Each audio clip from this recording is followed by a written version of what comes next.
ಇತ್ತೀಚಿನ ದಿನಗಳಲ್ಲಿ ವಿರೋಧ ಪಕ್ಷದ ನಾಯಕರಾದ ಛಲವಾದಿ ನಾರಾಯಣ ಸೋಮಣ್ಣವರು ಕುರುಬ ಸಮುದಾಯದ ಬಗ್ಗೆ ಕೇವಲವಾಗಿ ಮಾತಾಡಿದ್ರು. ಅವ್ರ ಮೇಲೆ ಈಗಾಗಲೇ FIR ರಿಜಿಸ್ಟರ್ ಆಗಿದೆ. ಛಲವಾದಿ ನಾರಾಯಣ ಸೋಮಣ್ಣವರೇ, ನೀವು ವಿರೋಧ ಪಕ್ಷದ ಸ್ಥಾನದಲ್ಲಿದ್ದೀರಾ, ಮೋಸ್ಟ್ಲಿ ನೀವು ಅಧ್ಯಯನ ಮಾಡ್ತೀರಾ ಅಂತ ನನಗೆ ಅಂದ್ಕೊಂಡಿದ್ದೆ. ಬಟ್ ನಿಮ್ಮ ಸ್ಟೇಟ್ಮೆಂಟ್ ನೋಡಿದ್ರೆ ನೀವೇನೋ ಓದೋದೇ ನಿಲ್ಲಿಸ್ಬಿಟ್ಟಿದ್ದೀರಾ. ಯಾಕೆ ಅಂದರೆ ಸರ್, ತಮಗೆ ಗೊತ್ತಿರಲಿ, 1977ವರೆಗೂ 1977ರವರೆಗೂ ಕುರುಬ ಸಮುದಾಯ STಯಲ್ಲೇ ಇತ್ತು. ಕುರುಬ ಸಮುದಾಯ 1977ರವರೆಗೂ ಕುರುಬ ಸಮುದಾಯ STಯಲ್ಲೇ ಇದ್ದಿದ್ದು. 1977ನಲ್ಲಿ ಬ್ಯಾಕ್ವರ್ಡ್ ಕ್ಲಾಸ್ ಚೇರ್ಮನ್ ಆಗಿ LG Havanur, justice LG Havanur ಅವರು ಏನು ಮಾಡ್ತಾರೆ, ST ಸಮುದಾಯದಲ್ಲಿದ್ದ ಕುರುಬ ಸಮುದಾಯವನ್ನು ಮೋಸ್ಟ್ ಬ್ಯಾಕ್ವರ್ಡ್ ಕ್ಲಾಸ್ ಕ್ಯಾಟಗರಿ ಅಂತ STಯಿಂದ ತೆಗೆದು ಮೋಸ್ಟ್ ಬ್ಯಾಕ್ವರ್ಡ್ ಕ್ಯಾಟಗಿರಿಗೆ ಹಾಕ್ತಾರೆ. ಅಂದರೆ 1977ವರೆಗೂ STಯಲ್ಲಿದ್ದ ಕುರುಬ ಸಮುದಾಯ ಮೋಸ್ಟ್ ಬ್ಯಾಕ್ವರ್ಡ್ ಕ್ಲಾಸ್ ಕ್ಯಾಟಗಿರಿಗೆ ಬರುತ್ತೆ. ಇದು ನಡೆದ ಡೆವಲಪ್ಮೆಂಟ್. ಈಗ ಕುರುಬ ಸಮುದಾಯದವ್ರು ಏನು ಕೇಳ್ತಾ ಇದ್ದಾರೆ, ಸರ್ ಸಿನ್ಸ್ ಇಂಡಿಪೆಂಡೆನ್ಸ್ ನಾವು STಯಲ್ಲಿದ್ವಿ, ಸೊ ದಯವಿಟ್ಟು STಗೆ ಹಾಕ್ಕೊಡಿ ಅಂತ ಒಂದು ರೆಕಮೆಂಡೇಶನ್ ಕೊಟ್ಟಿದ್ದಾರೆ. ಇದನ್ನು ತೀರ್ಮಾನ ಮಾಡಬೇಕಾಗಿರೋದು ಸೆಂಟ್ರಲ್ ಗೌರ್ಮೆಂಟು ಮತ್ತು ಸೆಂಟ್ರಲ್ ಏಜೆನ್ಸೀಸು. ಅವ್ರು ಏನು ಹೇಳ್ತಾರೋ ಹೇಳಿ. ಅದು ಬಿಟ್ಟು ನಮ್ಮ ಛಲವಾದಿ ನಾರಾಯಣ ಸೋಮಣ್ಣವರು ಕುರುಬ ಸಮುದಾಯದ ಕಾಂಟ್ರಿಬ್ಯೂಷನ್ ಬಗ್ಗೆ ಛಲವಾದಿ ನಾರಾಯಣ ಸೋಮಣ್ಣವ್ರಿಗೆ ಗೊತ್ತಿಲ್ಲ ಅನಿಸುತ್ತೆ. ಅಣ್ಣ, ದಕ್ಷಿಣ ಭಾರತವನ್ನು ಸರಿಸುಮಾರು 325 ವರ್ಷಗಳ ಕಾಲ ಕುರುಬರು ರೂಲ್ ಮಾಡಿರೋದು. ಈ ರಾಜ್ಯಕ್ಕೆ ಅತಿ ಹೆಚ್ಚು ಬಡ್ಜೆಟ್ ಕೊಟ್ಟಿದ್ದು ಕುರುಬ ಸಮುದಾಯದ ಧೀಮಂತ ನಾಯಕ, OBCಯ ಟಾಲೆಸ್ಟ್ ಲೀಡರ್ ಸಿದ್ದರಾಮಯ್ಯ ಸಾಹೇಬರು. ಕುರುಬ ಸಮುದಾಯದವರು ಸರ್, ಸಿಪಾಯಿ ದಂಗೆ ಆದಾಗ ಬ್ರಿಟಿಷರಿಗೆ ಮತ್ತು ಕುರುಬರಿಗೆ ಗಲಾಟೆ ಆಗುತ್ತೆ. ಕುರುಬರು ರೆಬಲ್ಟ್ ಆಗಿದ್ದಕ್ಕೆ ಬ್ರಿಟಿಷರು ಕುರುಬರನ್ನ ನೋಡಿ ಹೆದರ್ತಾರೆ. ಇದು ನಾನು ಹೇಳಿದ್ದಲ್ಲ, ಕರ್ನಾಟಕ ವಿಶ್ವವಿದ್ಯಾಲಯದ ರಿಸರ್ಚ್ ಪೇಪರ್ ಹೇಳುತ್ತೆ. ಆ ರಿಸರ್ಚ್ ಪೇಪರ್ನ ನಾನು ತಮಗೂ ಮಾಧ್ಯಮದ ಸ್ನೇಹಿತರಿಗೆ ಫಾರ್ವರ್ಡ್ ಮಾಡ್ತಾ ಇದ್ದೀನಿ. ಅಂದರೆ ಇವತ್ತು ಕುರುಬ ಸಮುದಾಯ ಬರೀ ಕರ್ನಾಟಕದಲ್ಲ ಸರ್, ಇಲ್ಲಿ ಸರಿಸುಮಾರು 9.3% ಕರ್ನಾಟಕದ ಪಾಪ್ಯುಲೇಷನಲ್ಲಿದೆ ಅಂತ ಡೇಟಾ ಹೇಳುತ್ತೆ. ಇವತ್ತು ಕುರುಬರನ್ನ ಮಹಾರಾಷ್ಟ್ರದಲ್ಲಿ ದಾಂಗರ್ಸ್ ಅಂತ ಕರಿತೀವಿ, ರೈಕಾಸ್ ಅಂತ ಗುಜರಾತಲ್ಲಿ ಕರಿತೀವಿ, ದೇವಾಸಿಸ್ ಅಂತ ರಾಜಸ್ಥಾನಲ್ಲಿ ಕರಿತೀವಿ, ಗದಾರಿಯಾಸ್ ಅಂತ ಹರಿಯಾಣದಲ್ಲಿ ಕರಿತೀವಿ. ಇವತ್ತು ದೇಶದಲ್ಲಿ ಅವ್ರದ್ದೇ ಆದ ರೆಪ್ರೆಸೆಂಟೇಷನ್ ಇದೆ. ಛಲವಾದಿ ನಾರಾಯಣ ಸೋಮಣ್ಣ ಪ್ರತಿಯೊಬ್ಬರು ಅವರ ಸಮುದಾಯಕ್ಕೋಸ್ಕರ, ರಿಸರ್ವೇಷನ್ಗೋಸ್ಕರ ಅವ್ರು ಫೈಟ್ ಮಾಡ್ತಾರೆ. ನೀವು ಯಾಕೆ ಒಂದು ಅತಿ ಹೆಚ್ಚು ಪ್ರಬಲವಾಗಿರೋ ಒಂದು ಸಮುದಾಯದ ಬಗ್ಗೆ ಕೇವಲವಾಗಿ ಮಾತಾಡ್ತೀರಾ? ಈಗ ನಾನು ಒಂದು ಹಿಂದುಳಿದ ಸಮಾಜದ ಬಲಿಜ ಸಮುದಾಯದವನು ಸರ್. ನನ್ನ ಕಮ್ಯುನಿಟಿ 2Aಯಲ್ಲಿತ್ತು. ಕಾರಣಾಂತರಗಳಿಂದ 2Aಯಿಂದ ನನ್ನ ಕಮ್ಯುನಿಟಿ ಆಚೆ ಬಂತು. ನಮ್ಮನ್ನೀಗ 3Aಗೆ ಹಾಕಿದ್ದಾರೆ. ನಾವು ತುಂಬ ವರ್ಷಗಳಿಂದ, ನಾನು ಚಿಕ್ಕವನಾಗಿದ್ದಾಗಿಂದ ನಮ್ಮ ಸಮುದಾಯದ ಹಿರಿಯರು ಫೈಟ್ ಮಾಡ್ತಾರೆ ಇದ್ದಾರೆ. ನಾವೀಗ ಎಜುಕೇಷನ್ 2Aಯಲ್ಲಿದ್ದೀವಿ. ನಾವೀಗ ಎಂಪ್ಲಾಯ್ಮೆಂಟ್ಗೂ ನಮ್ಮ ಸಮುದಾಯದ ಮಕ್ಕಳಿಗೋಸ್ಕರ 2A ಕೇಳ್ತಾ ಇದ್ದೀವಿ. ನಾನು ಈಗ ಮುಖ್ಯಮಂತ್ರಿಗಳನ್ನ ಒತ್ತಾಯಿಸ್ತಿದ್ದೀನಿ, ಸರ್ ನಮ್ಮನ್ನು 2Aಗೆ ಹಾಕ್ಕೊಡಿ ಸರ್, ಅವಕಾಶ ಮಾಡಿಕೊಡಿ ಸರ್. ಮೊನ್ನೆ ಬ್ಯಾಕ್ವರ್ಡ್ ಕ್ಲಾಸ್ ಕಮಿಷನ್ ರಿಪೋರ್ಟಲ್ಲೂ ಮೀಟಿಂಗಲ್ಲೂ ನಾನು ರಿಕ್ವೆಸ್ಟ್ ಮಾಡಿದ್ದೀನಿ. ಅವ್ರವ್ರ ಸಮುದಾಯಕ್ಕೆ ಅವ್ರು ಫೈಟ್ ಮಾಡ್ತಾರೆ. ಕುರುಬ ಸಮುದಾಯದವ್ರು ST ಕೇಳ್ತಾ ಇದ್ದಾರೆ. ಅದು ಕೇಂದ್ರಕ್ಕೆ ಬಿಟ್ಟಿದ್ದು. ಛಲವಾದಿ ನಾರಾಯಣ ಸೋಮಣ್ಣ ಯಾಕೆ ಮೂಗು ತೋರಿಸ್ತಾರೆ? ಹೋಗ್ಲಿ, ಅವ್ರಿಗೆ ಗೊತ್ತಿದೆಯಾ ಕುರುಬ ಸಮುದಾಯದ ಕಾಂಟ್ರಿಬ್ಯೂಷನ್ ಬಗ್ಗೆ? ದಯವಿಟ್ಟು ಛಲವಾದಿ ನಾರಾಯಣ ಸೋಮಣ್ಣ, ನೀವು ವಿರೋಧ ಪಕ್ಷದ ನಾಯಕರಿದ್ದೀರಾ, ಸ್ವಲ್ಪ ಓದ್ಕೊಳ್ಳಿ. ಓದ್ಕೊಂಡ್ರೆ ಅನುಕೂಲ ಆಗುತ್ತೆ. ಏಕಾಏಕಿ ಬಾಯಿಗೆ ಬಂದಿದ್ದು ಮಾತಾಡ್ತೀರಾ. ಅಸ್ತಿತ್ವದ ಕೊರತೆ ಆದಾಗ ಹೀಗೆ ಆಗೋದು. ಛಲವಾದಿ ಇತ್ತೀಚಿನ ದಿನಗಳಲ್ಲಿ ವಿರೋಧ ಪಕ್ಷದ ನಾಯಕರಾದ ಛಲವಾದಿ ನಾರಾಯಣ ಸೋಮಣ್ಣವರು ಕುರುಬ ಸಮುದಾಯದ ಬಗ್ಗೆ ಕೇವಲವಾಗಿ ಮಾತಾಡಿದ್ರು. ಅವ್ರ ಮೇಲೆ ಈಗಾಗಲೇ FIR ರಿಜಿಸ್ಟರ್ ಆಗಿದೆ. ಛಲವಾದಿ ನಾರಾಯಣ ಸೋಮಣ್ಣವರೇ, ನೀವು ವಿರೋಧ ಪಕ್ಷದ ಸ್ಥಾನದಲ್ಲಿದ್ದೀರಾ, ಮೋಸ್ಟ್ಲಿ ನೀವು ಅಧ್ಯಯನ ಮಾಡ್ತೀರಾ ಅಂತ ನನಗೆ ಅಂದ್ಕೊಂಡಿದ್ದೆ. ಬಟ್ ನಿಮ್ಮ ಸ್ಟೇಟ್ಮೆಂಟ್ ನೋಡಿದ್ರೆ ನೀವೇನೋ ಓದೋದೇ ನಿಲ್ಲಿಸ್ಬಿಟ್ಟಿದ್ದೀರಾ. ಯಾಕೆ ಅಂದರೆ ಸರ್, ತಮಗೆ ಗೊತ್ತಿರಲಿ, 1977ವರೆಗೂ 1977ರವರೆಗೂ ಕುರುಬ ಸಮುದಾಯ STಯಲ್ಲೇ ಇತ್ತು. ಕುರುಬ ಸಮುದಾಯ 1977ರವರೆಗೂ ಕುರುಬ ಸಮುದಾಯ STಯಲ್ಲೇ ಇದ್ದಿದ್ದು. 1977ನಲ್ಲಿ ಬ್ಯಾಕ್ವರ್ಡ್ ಕ್ಲಾಸ್ ಚೇರ್ಮನ್ ಆಗಿ LG Havanur, justice LG Havanur ಅವರು ಏನು ಮಾಡ್ತಾರೆ, ST ಸಮುದಾಯದಲ್ಲಿದ್ದ ಕುರುಬ ಸಮುದಾಯವನ್ನು ಮೋಸ್ಟ್ ಬ್ಯಾಕ್ವರ್ಡ್ ಕ್ಲಾಸ್ ಕ್ಯಾಟಗರಿ ಅಂತ STಯಿಂದ ತೆಗೆದು ಮೋಸ್ಟ್ ಬ್ಯಾಕ್ವರ್ಡ್ ಕ್ಯಾಟಗಿರಿಗೆ ಹಾಕ್ತಾರೆ. ಅಂದರೆ 1977ವರೆಗೂ STಯಲ್ಲಿದ್ದ ಕುರುಬ ಸಮುದಾಯ ಮೋಸ್ಟ್ ಬ್ಯಾಕ್ವರ್ಡ್ ಕ್ಲಾಸ್ ಕ್ಯಾಟಗಿರಿಗೆ ಬರುತ್ತೆ. ಇದು ನಡೆದ ಡೆವಲಪ್ಮೆಂಟ್. ಈಗ ಕುರುಬ ಸಮುದಾಯದವ್ರು ಏನು ಕೇಳ್ತಾ ಇದ್ದಾರೆ, ಸರ್ ಸಿನ್ಸ್ ಇಂಡಿಪೆಂಡೆನ್ಸ್ ನಾವು ಎಸ್ ಟಿಯಲ್ಲಿದ್ವಿ, ಸೊ ದಯವಿಟ್ಟು ಎಸ್ ಟಿಗೆ ಹಾಕ್ಕೊಡಿ ಅಂತ ಒಂದು ರೆಕಮೆಂಡೇಶನ್ ಕೊಟ್ಟಿದ್ದಾರೆ. ಇದನ್ನು ತೀರ್ಮಾನ ಮಾಡಬೇಕಾಗಿರೋದು ಸೆಂಟ್ರಲ್ ಗೌರ್ಮೆಂಟು ಮತ್ತು ಸೆಂಟ್ರಲ್ ಏಜೆನ್ಸೀಸು. ಅವ್ರು ಏನು ಹೇಳ್ತಾರೋ ಹೇಳಿ. ಅದು ಬಿಟ್ಟು ನಮ್ಮ ಚಲವಾದಿ ನಾರಾಯಣ ಸೋಮಣ್ಣವರು ಕುರುಬ ಸಮುದಾಯದ ಕಾಂಟ್ರಿಬ್ಯೂಷನ್ ಬಗ್ಗೆ ಚಲವಾದಿ ನಾರಾಯಣ ಸೋಮಣ್ಣವ್ರಿಗೆ ಗೊತ್ತಿಲ್ಲ ಅನಿಸುತ್ತೆ. ಅಣ್ಣ, ದಕ್ಷಿಣ ಭಾರತವನ್ನು ಸರಿಸುಮಾರು 325 ವರ್ಷಗಳ ಕಾಲ ಕುರುಬರು ರೂಲ್ ಮಾಡಿರೋದು. ಈ ರಾಜ್ಯಕ್ಕೆ ಅತಿ ಹೆಚ್ಚು ಬಡ್ಜೆಟ್ ಕೊಟ್ಟಿದ್ದು ಕುರುಬ ಸಮುದಾಯದ ಧೀಮಂತ ನಾಯಕ, OBCಯ ಟಾಲೆಸ್ಟ್ ಲೀಡರ್ ಸಿದ್ದರಾಮಯ್ಯ ಸಾಹೇಬರು.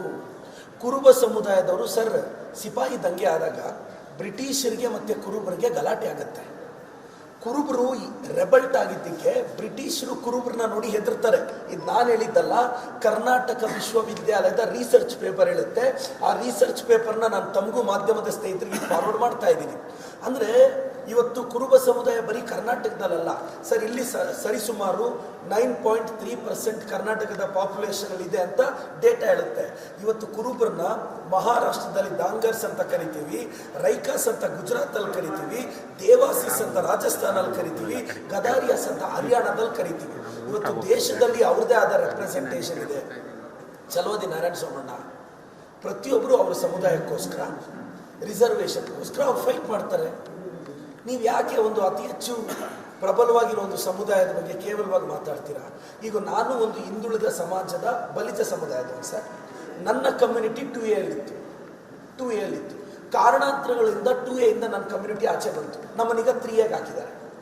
ನಾವು ತುಂಬ ವರ್ಷಗಳಿಂದ, ನಾನು ಚಿಕ್ಕವನಾಗಿದ್ದಾಗಿಂದ ನಮ್ಮ ಸಮುದಾಯದ ಹಿರಿಯರು ಫೈಟ್ ಮಾಡ್ತಾರೆ ಇದ್ದಾರೆ.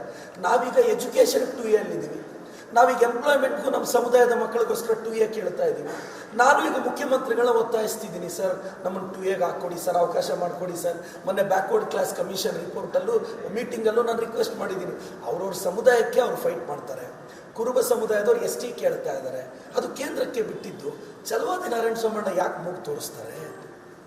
ಹೋಗ್ಲಿ, ಅವ್ರಿಗೆ ಗೊತ್ತಿದೆಯಾ ಕುರುಬ ಸಮುದಾಯದ ಕಾಂಟ್ರಿಬ್ಯೂಷನ್ ಬಗ್ಗೆ? ದಯವಿಟ್ಟು ಚಲವಾದಿ ನಾರಾಯಣ ಸೋಮಣ್ಣ, ನೀವು ವಿರೋಧ ಪಕ್ಷದ ನಾಯಕರಿದ್ದೀರಾ, ಸ್ವಲ್ಪ ಓದ್ಕೊಳ್ಳಿ. ಓದ್ಕೊಂಡ್ರೆ ಅನುಕೂಲ ಆಗುತ್ತೆ. ಏಕಾಏಕಿ ಬಾಯಿಗೆ ಬಂದಿದ್ದು ಮಾತಾಡ್ತೀರಾ.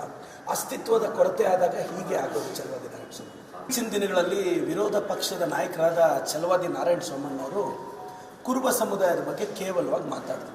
ಅವ್ರ ಮೇಲೆ ಈಗಾಗಲೇ FIR ರಿಜಿಸ್ಟರ್ ಆಗಿದೆ. ಚಲವಾದಿ ನಾರಾಯಣ ಸೋಮಣ್ಣವರೇ, ನೀವು ವಿರೋಧ ಪಕ್ಷದ ಸ್ಥಾನದಲ್ಲಿದ್ದೀರಾ, ಮೋಸ್ಟ್ಲಿ ನೀವು ಅಧ್ಯಯನ ಮಾಡ್ತೀರಾ ಅಂತ ನನಗೆ ಅಂದ್ಕೊಂಡಿದ್ದೆ. ಬಟ್ ನಿಮ್ಮ ಸ್ಟೇಟ್ಮೆಂಟ್ ನೋಡಿದ್ರೆ ನೀವೇನೋ ಓದೋದೇ ನಿಲ್ಲಿಸ್ಬಿಟ್ಟಿದ್ದೀರಾ. ಯಾಕೆ ಅಂದರೆ ಸರ್, ತಮಗೆ ಗೊತ್ತಿರಲಿ, 1977ವರೆಗೂ 1977ರವರೆಗೂ ಕುರುಬ ಸಮುದಾಯ STಯಲ್ಲೇ ಇತ್ತು. ಕುರುಬ ಸಮುದಾಯ 1977ರವರೆಗೂ ಕುರುಬ ಸಮುದಾಯ STಯಲ್ಲೇ ಇದ್ದಿದ್ದು. 1977ನಲ್ಲಿ ಬ್ಯಾಕ್ವರ್ಡ್ ಕ್ಲಾಸ್ ಚೇರ್ಮನ್ ಆಗಿ ಜಸ್ಟಿಸ್ LG ಆವನೂರ್ ಅವರು ಏನು ಮಾಡ್ತಾರೆ, ST ಸಮುದಾಯದಲ್ಲಿದ್ದ ಕುರುಬ ಸಮುದಾಯವನ್ನು ಮೋಸ್ಟ್ ಬ್ಯಾಕ್ವರ್ಡ್ ಕ್ಲಾಸ್ ಕ್ಯಾಟಗರಿ ಅಂತ STಯಿಂದ ತೆಗೆದು ಮೋಸ್ಟ್ ಬ್ಯಾಕ್ವರ್ಡ್ ಕ್ಯಾಟಗರಿಗೆ ಹಾಕ್ತಾರೆ. ಅಂದರೆ 1977ವರೆಗೂ STಯಲ್ಲಿದ್ದ ಕುರುಬ ಸಮುದಾಯ ಮೋಸ್ಟ್ ಬ್ಯಾಕ್ವರ್ಡ್ ಕ್ಲಾಸ್ ಕ್ಯಾಟಗರಿಗೆ ಬರುತ್ತೆ. ಇದು ನಡೆದ ಡೆವಲಪ್ಮೆಂಟ್. ಈಗ ಕುರುಬ ಸಮುದಾಯದವ್ರು ಏನು ಕೇಳ್ತಾ ಇದ್ದಾರೆ, ಸರ್ ಸಿನ್ಸ್ ಇಂಡಿಪೆಂಡೆನ್ಸ್ ನಾವು STಯಲ್ಲಿದ್ವಿ, ಸೊ ದಯವಿಟ್ಟು STಗೆ ಹಾಕ್ಕೊಡಿ ಅಂತ ಒಂದು ರೆಕಮೆಂಡೇಶನ್ ಕೊಟ್ಟಿದ್ದಾರೆ. ಇದನ್ನು ತೀರ್ಮಾನ ಮಾಡಬೇಕಾಗಿರೋದು ಸೆಂಟ್ರಲ್ ಗೌರ್ಮೆಂಟು ಮತ್ತು ಸೆಂಟ್ರಲ್ ಏಜೆನ್ಸೀಸು. ಅವ್ರು ಏನು ಹೇಳ್ತಾರೋ ಹೇಳಿ. ಅದು ಬಿಟ್ಟು ನಮ್ಮ ಚಲವಾದಿ ನಾರಾಯಣ ಸೋಮಣ್ಣವರು ಕುರುಬ ಸಮುದಾಯದ ಕಾಂಟ್ರಿಬ್ಯೂಷನ್ ಬಗ್ಗೆ ಚಲವಾದಿ ನಾರಾಯಣ ಸೋಮಣ್ಣವ್ರಿಗೆ ಗೊತ್ತಿಲ್ಲ ಅನಿಸುತ್ತೆ. ಅಣ್ಣ, ದಕ್ಷಿಣ ಭಾರತವನ್ನು ಸರಿಸುಮಾರು 325 ವರ್ಷಗಳ ಕಾಲ ಕುರುಬರು ರೂಲ್ ಮಾಡಿರೋದು. ಈ ರಾಜ್ಯಕ್ಕೆ ಅತಿ ಹೆಚ್ಚು ಬಡ್ಜೆಟ್ ಕೊಟ್ಟಿದ್ದು ಕುರುಬ ಸಮುದಾಯದ ಧೀಮಂತ ನಾಯಕ, OBCಯ ಟಾಲೆಸ್ಟ್ ಲೀಡರ್ ಸಿದ್ದರಾಮಯ್ಯ ಸಾಹೇಬರು. ಕುರುಬ ಸಮುದಾಯದವರು ಸರ್ ಸಿಪಾಯಿ ದಂಗೆ ಆದಾಗ ಬ್ರಿಟಿಷರಿಗೆ ಮತ್ತು ಕುರುಬರಿಗೆ ಗಲಾಟೆ ಆಗುತ್ತೆ. ಕುರುಬರು ರೆಬಲ್ಟ್ ಆಗಿದ್ದಕ್ಕೆ ಬ್ರಿಟಿಷರು ಕುರುಬರನ್ನ ನೋಡಿ ಹೆದರ್ತಾರೆ. ಇದು ನಾನು ಹೇಳಿದ್ದಲ್ಲ, ಕರ್ನಾಟಕ ವಿಶ್ವವಿದ್ಯಾಲಯದ ರಿಸರ್ಚ್ ಪೇಪರ್ ಹೇಳುತ್ತೆ. ಆ ರಿಸರ್ಚ್ ಪೇಪರ್ನ ನಾನು ತಮಗೂ ಮಾಧ್ಯಮದ ಸ್ನೇಹಿತರಿಗೆ ಫಾರ್ವರ್ಡ್ ಮಾಡ್ತಾ ಇದ್ದೀನಿ. ಅಂದರೆ ಇವತ್ತು ಕುರುಬ ಸಮುದಾಯ ಬರೀ ಕರ್ನಾಟಕದಲ್ಲ ಸರ್, ಇಲ್ಲಿ ಸರಿಸುಮಾರು 9.3% ಕರ್ನಾಟಕದ ಪಾಪ್ಯುಲೇಷನ್ ಇದೆ ಅಂತ ಡೇಟಾ ಹೇಳುತ್ತೆ. ಇವತ್ತು ಕುರುಬರನ್ನ ಮಹಾರಾಷ್ಟ್ರದಲ್ಲಿ ದಾಂಗರ್ಸ್ ಅಂತ ಕರಿತೀವಿ, ರೈಕಾಸ್ ಅಂತ ಗುಜರಾತಲ್ಲಿ ಕರಿತೀವಿ, ದೇವಾಸಿಸ್ ಅಂತ ರಾಜಸ್ಥಾನಲ್ಲಿ ಕರಿತೀವಿ, ಗದಾರಿಯಾಸ್ ಅಂತ ಹರಿಯಾಣದಲ್ಲಿ ಕರಿತೀವಿ. ಇವತ್ತು ದೇಶದಲ್ಲಿ ಅವ್ರದ್ದೇ ಆದ ರೆಪ್ರೆಸೆಂಟೇಷನ್ ಇದೆ.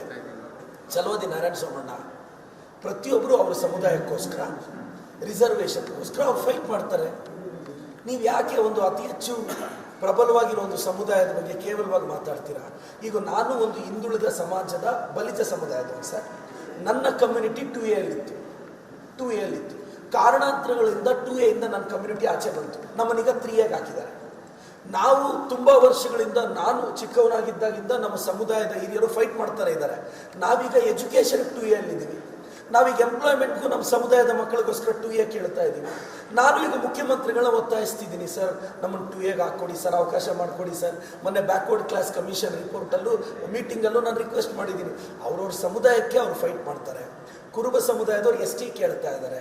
ಅದು ಕೇಂದ್ರಕ್ಕೆ ಬಿಟ್ಟಿದ್ದು. ಚಲವಾದಿ ನಾರಾಯಣ ಸೋಮಣ್ಣ ಯಾಕೆ ಮೂಗು ತೋರಿಸ್ತಾರೆ? ಹೋಗ್ಲಿ, ಅವ್ರಿಗೆ ಗೊತ್ತಿದೆಯಾ ಕುರುಬ ಸಮುದಾಯದ ಕಾಂಟ್ರಿಬ್ಯೂಷನ್ ಬಗ್ಗೆ?